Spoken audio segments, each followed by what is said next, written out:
Need some quick and easy, delicious weeknight meals? I've got you covered. Let's go cook.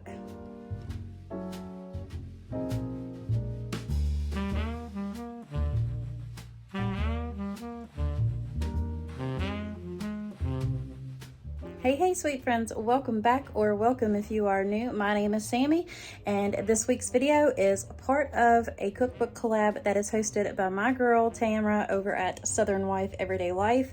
She has hosted this collab for 2 years now, and I've only missed a few this year. I think 2, if I'm remembering correctly. But if y'all don't know who she is, I will have all of her information linked below in my description box, as well as the playlist for the collab below. So please make sure you go check out Tamara, show her some love, because it takes a lot to put these collabs together. And just make sure you go and check out all the other creators that have joined in. But without further ado, let's get into this week's video. I have 2 delicious recipes for you that you are going to love. So let's get right on into this video. Come on, y'all, let's go.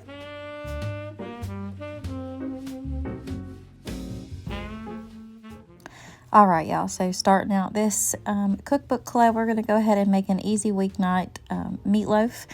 We'll have the recipe or the cookbook linked below so you can try this out for your family, but we're just going to have seasonings of your choice, some ketchup, Worcestershire sauce, some saltine crackers or bread. I didn't have no extra bread, so I chose to use saltine crackers. You'll need a beefy onion soup mix, some eggs, and of course your ground beef. So I have 3 pounds here because we go through the meatloaf here. I don't know about y'all's house, but here we go through the meat. My oldest one is all about the protein, and he is a meat eater, let me tell you that. So I started out, I just put all my beef in the bowl, and then I put my seasonings and my Lipton onion soup mix or the beefy onion soup mix. Either one will work just fine.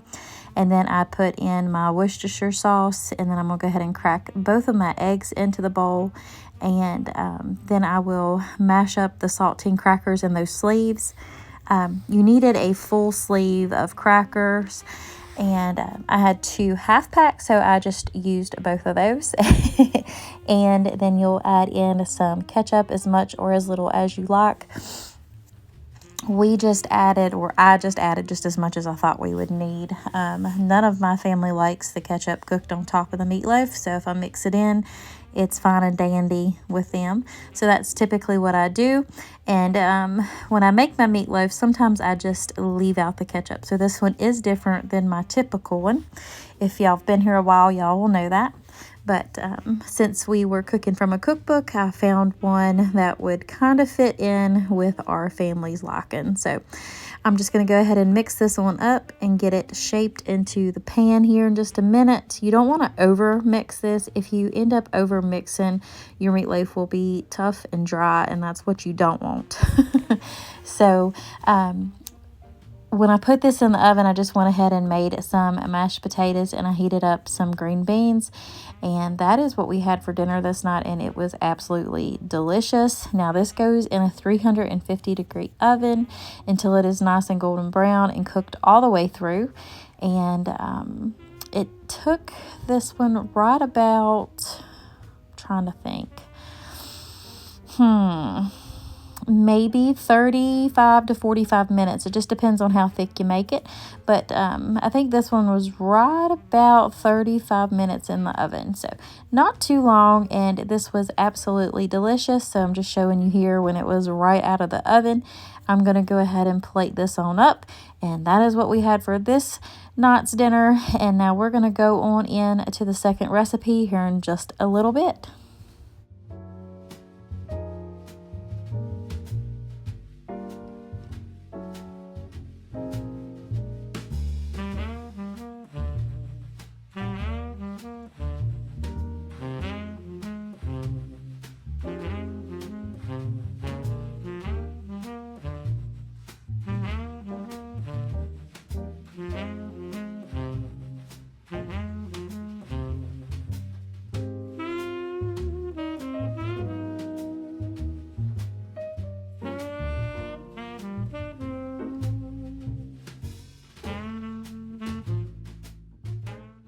All right, so this night's supper, I'm going to make an easy ravioli lasagna.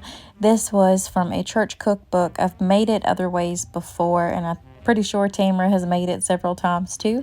But this one was just a little bit a different version, and I kind of put my own spin on it as well, just because I know what my family's going to like or what they don't. So I have some cheese ravioli and some beef ravioli that I pulled out of my freezer to make this dish. I have some cottage cheese, some zesty spaghetti mix, some spaghetti sauce of your choosing, and then all the fixings if you want. So right here I'm starting out with, again, 3 pounds of ground beef because I am making 2 dishes of this. So if you're only going to want one, you only need like 1 pack each. And so you start out by browning your 3 pounds up, put your seasonings and everything in it, and just get it to how y'all like your ground beef. So that's what I'm going to go ahead and do here. But this dinner is rather special to me because our little house church group, one of my sweet friends from church, just had a baby recently. So I was making enough to take her some supper as well, her and her family. She is the sweetest and most genuine person you could ever meet in your whole life. And her husband is there for her 100%, and she has 2 two older babies as well. So I say babies because in a mother's eyes they'll always be babies, but she's got an older son and an older daughter, and then she just had a little boy, so which he is absolutely adorable because I've actually already taken this up for them. So this is the same night that I took dinner up to them. But anyways, once that ground beef is browned, you'll want to go ahead and add in your onions and let them cook on through. I just chop them up rather fine, that way they can cook down, and that way they're not too crunchy in there, but you can still taste the different textures in it. Once everything is mixed together, you will add in your zesty spaghetti mix and then both of your jars of spaghetti sauce. Like I said, I've doubled this, so if you're only going to make 1 pan, you just need 1 jar of sauce. And then I do add in a can of tomato paste as well to kind of help make that sauce a little bit thicker, because you will put some water in your jars and kind of shake that up to get all that sauce out here in a minute. But you'll see that here in just a second. But this is by far probably the easiest thing you can make, especially if you're a working mama or if you're needing to make some freezer meals or anything like that. And it's very adaptable as well. So if there's something that you don't like or your family can't eat because of allergies, just change it on up. It'll work out just fine. Lord knows that I change up recipes because I know what my family's going to eat, and that's what you have to do when you are cooking for your family. You make it the way you want it. But here I am, I'm dumping in both of those jars of sauce, and then I'm going to add in some water into one of them and then dump it into the other one. That way I make sure I get all of my sauce out, because that is liquid gold in them jars. Because the prices of groceries aren't getting any cheaper anymore. So anyways, I'm just going to go ahead and stir that on up and let that kind of get all combined together and get happy. And then once that is, we'll go ahead and you can see that pot of water right there. That is to boil that ravioli just a little bit. You don't want to cook it all the way through because it's going to cook the rest of the way in the oven. But I do like to go ahead and boil it a little bit just so I can make sure that everything is nice and tender when I put this together. So that's what I'm going to go ahead and do. And while everything else is boiling and coming together is when you're going to make your cheese mixture. And this is where you see the lasagna part coming together. So for mine, I start with a block of cream cheese. I go ahead and soften that in the microwave. I'm going to add in some Badia Complete and then some nature seasoning, but use whatever seasonings you want to. These are just my go-tos, as y'all know already.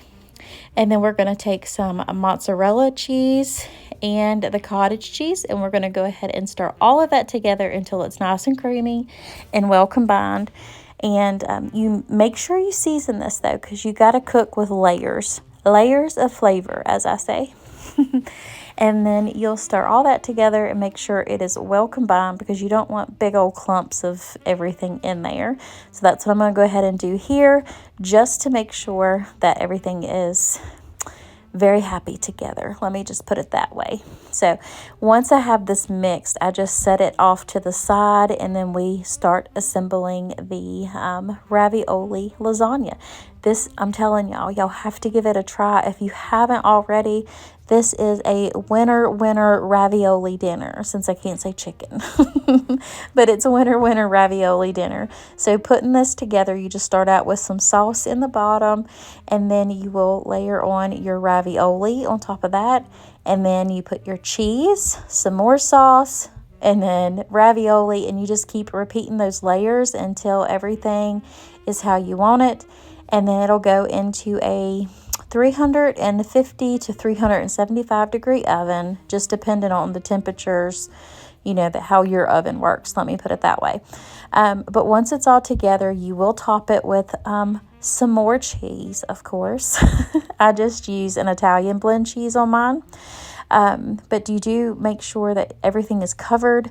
I bake it uncovered though, and also make sure that you have a pan beneath this baking dish to where it'll catch any of the drippings, because you will probably have some. I did, but it'll be all right, because I'll promise y'all, you'll get your bellies full and you won't regret making this dish, because it was absolutely delicious. But that is it for this cookbook collab. I really hope you appreciated or got some meal inspiration from this video, I should say. And until next time, my sweet friends, I wish you all the best. Make sure you go check out Tamara and all of the other lovely creators that have joined together in this collaboration. Until next time, I wish you all the very best. God bless, and I hope you have a happy and very, very blessed new year.